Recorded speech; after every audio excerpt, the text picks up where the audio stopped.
Bienvenue sur la chaîne Page Sonore où les romans prennent vie. Aujourd'hui, on plonge dans un monument du naturalisme français, un livre qui nous entraîne dans les ruelles sombres du Paris ouvrier du XIXe siècle, L'Assommoir d'Émile Zola.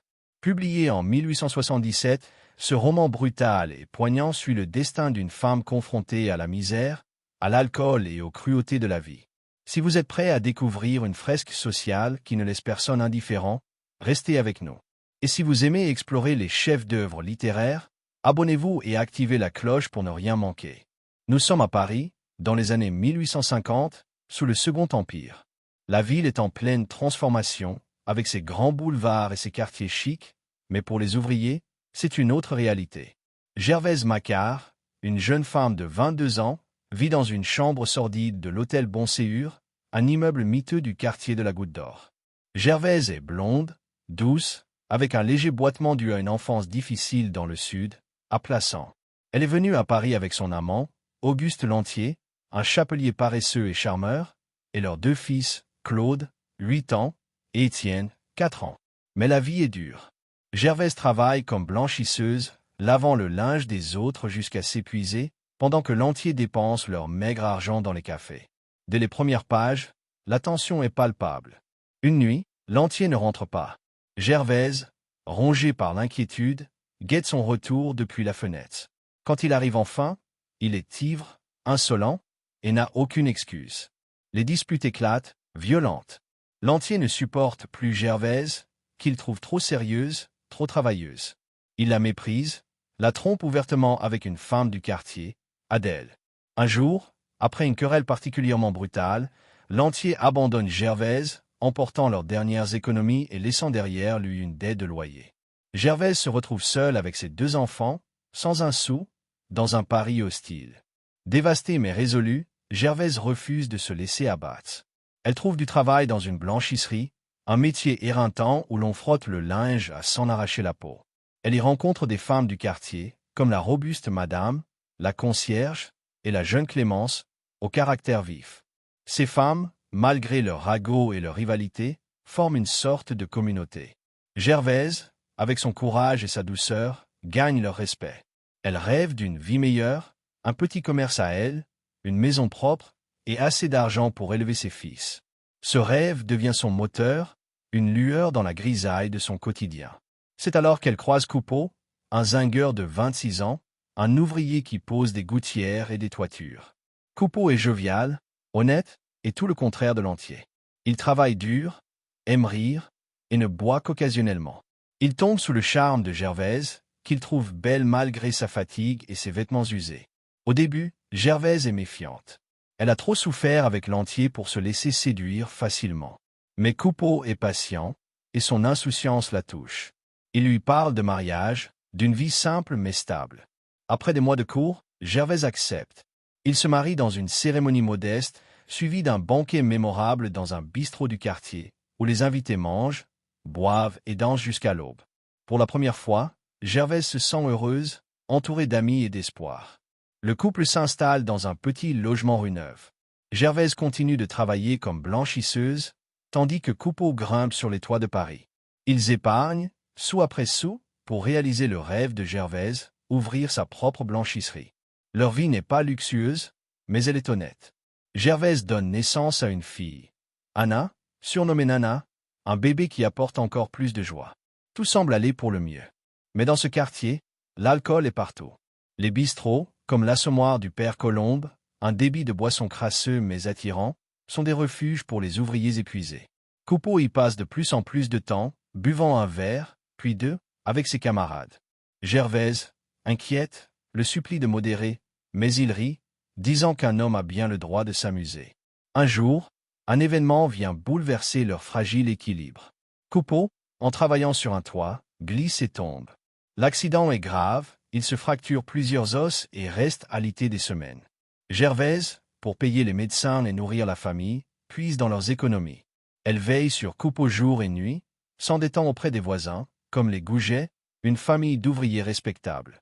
Gouget, un forgeron surnommé Gueule d'Or, est un homme taciturne mais bon, qui admire Gervaise en secret.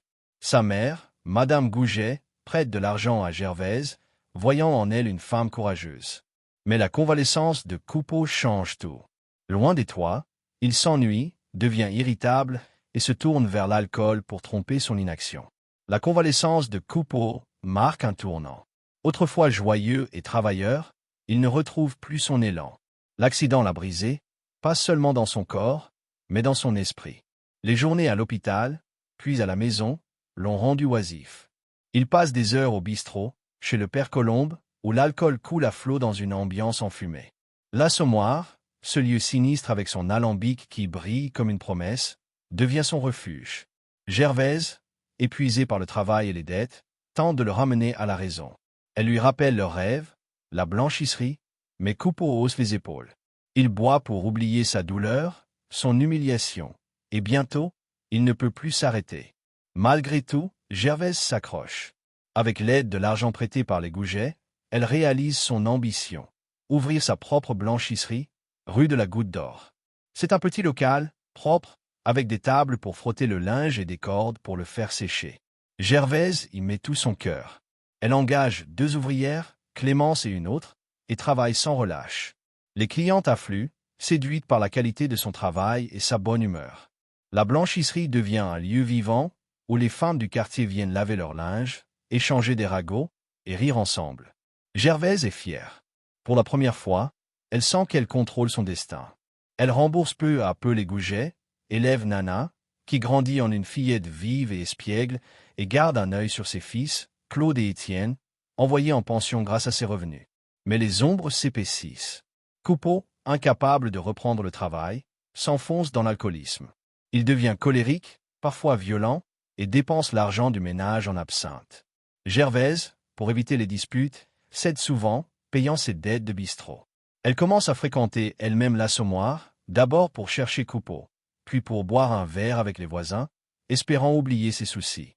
L'alcool, dans ce quartier, est comme un piège, il console, mais il détruit. Les dettes s'accumulent à nouveau, et Gervaise doit travailler encore plus dur pour maintenir la blanchisserie à flot. C'est alors que Lantier, son ancien amant, réapparaît. Toujours charmeur, il s'installe dans le quartier avec un air de triomphe. Gervaise est bouleversée. Elle le déteste pour l'avoir abandonné, mais une part d'elle est encore attirée par son assurance. Coupeau, au lieu de le chasser, l'accueille comme un vieil ami, trop abruti par l'alcool pour voir le danger.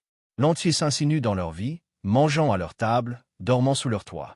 Il flatte Gervaise, critique Coupeau et sème la discorde. Les voisins jasent, surtout Virginie, une ancienne rivale de Gervaise, désormais mariée à Poisson, un sergent de ville. Virginie répand des rumeurs, un saint point Eders. Gervaise, tiraillée entre honte et désir, a senti son foyer s'effriter. La blanchisserie, jadis un symbole d'espoir, commence à péricliter. Les clients se font rares, rebutés par les ragots et la négligence croissante de Gervaise. Elle boit plus souvent, imitant Coupeau sans s'en rendre compte. Les dettes s'accumulent, et elle ne peut plus rembourser les Goujet. Gueule d'Or, le forgeron, continue de la regarder avec admiration. Mais il souffre en silence, voyant son déclin. Sa mère, Madame Goujet, la sermonne doucement, mais Gervaise est trop engluée dans ses problèmes pour écouter. Nana, désormais âgée de 8 ans, commence à traîner dans les rues, échappant à la surveillance de sa mère. Le rêve de Gervaise s'effondre, morceau par morceau, sous le poids de l'alcool, de la pauvreté et des trahisons. La vie de Gervaise s'effondre comme un château de cartes. La blanchisserie, autrefois son refuge, n'est plus qu'une coquille vide. Les clientes ont déserté, lassées par les délais et la saleté du linge. Gervaise, jadis si soigneuse, laisse les tables s'encrasser et les fers rouiller. Elle boit maintenant presque autant que Coupeau, cherchant dans l'absinthe un répit à ses angoisses. L'alcool la rend molle, négligente, et son corps s'alourdit, ses traits s'affaissent. Les dettes s'accumulent, et les créanciers frappent à la porte. Les Goujet, à qui elle doit encore de l'argent, cessent de l'aider, déçus par son abandon. Gueule d'Or, toujours épris, souffre de la voir ainsi, mais il ne peut rien faire. Lantier, lui, prospère dans ce chaos. Il manipule Gervaise et Coupeau avec une aisance cruelle, vivant à leur crochet tout en jouant les grands seigneurs. Il convainc Gervaise d'organiser un banquet pour son anniversaire, une dépense absurde alors que le ménage est ruiné. Ce repas, grotesque par son excès, voit Gervaise et Coupeau s'enivrer avec leurs voisins, tandis que l'entier parade, moqueur. Les rires sonnent faux, et la soirée marque un point de non-retour. Peu après, la blanchisserie est saisie pour dette. Gervaise et Coupeau doivent déménager dans un logement misérable, un réduit sous les toits, où la pluie s'infiltre et où Nana, maintenant adolescente, dort à peine séparée de ses parents. Coupeau sombre toujours plus loin. Ses crises d'alcoolisme deviennent effrayantes. Il est pris de délire, voit des bêtes imaginaires et finit interné à l'asile de Sainte-Anne. Gervaise, désespérée, le visite, mais chaque séjour à l'asile ne fait que retarder l'inévitable. Coupeau, rongé par la boisson, meurt dans une crise de délirium tremens, hurlant et se contorsionnant dans une agonie atroce. Gervaise, brisée, n'a plus la force de lutter. Elle tente de travailler comme femme de ménage, mais son corps épuisé et son esprit embrouillé par l'alcool la trahissent. Elle mendie parfois, vole des miettes dans les marchés, et dort dans des coins de rue quand elle n'a plus de quoi payer sa chambre. Nana, livrée à elle-même, s'échappe de ce foyer en ruine. À 15 ans, elle devient une jeune femme à la beauté troublante, attirant les regards des hommes du quartier. Elle fréquente les bals et les cafés, et bientôt, elle disparaît, attirée par une vie de plaisir douteux. Gervaise, qui voyait en Nana sa dernière lueur d'espoir, s'effondre complètement. Seule, sans argent, sans famille, elle erre dans la goutte d'or, devenue une ombre d'elle-même. Virginie, sa vieille rivale, désormais tenancière d'une boutique, la toise avec mépris. Même les voisins, qui jadis l'admiraient, la regardent avec pitié ou indifférence. Un hiver glacial achève de l'engloutir. Gervaise, malade et affamée, s'effondre dans un coin de l'immeuble où elle vivait autrefois. Elle meurt seule, dans un réduit sous un escalier, sans que personne ne s'en aperçoive pendant des jours. Son corps, découvert par hasard, est emporté sans cérémonie. L'Assommoir se termine sur cette note brutale, sans rédemption. Zola ne nous épargne rien, il montre la misère, l'alcool et la cruauté d'une société qui broie les plus faibles. Gervaise, avec ses rêves simples, n'avait aucune chance contre les forces qui l'entouraient, la pauvreté, l'alcool et l'indifférence d'un monde obsédé par le progrès. Ce roman est un cri, un portrait sans phare de la condition ouvrière. Si l'histoire de Gervaise vous a touché, secoué ou fait réfléchir, abonnez-vous à la chaîne pour découvrir d'autres récits aussi puissants. Laissez un pouce bleu et partagez en commentaire ce que vous pensez de ce destin tragique. Gervaise était-elle condamnée dès le départ, ou aurait-elle pu s'en sortir? À bientôt pour un nouveau voyage dans la littérature.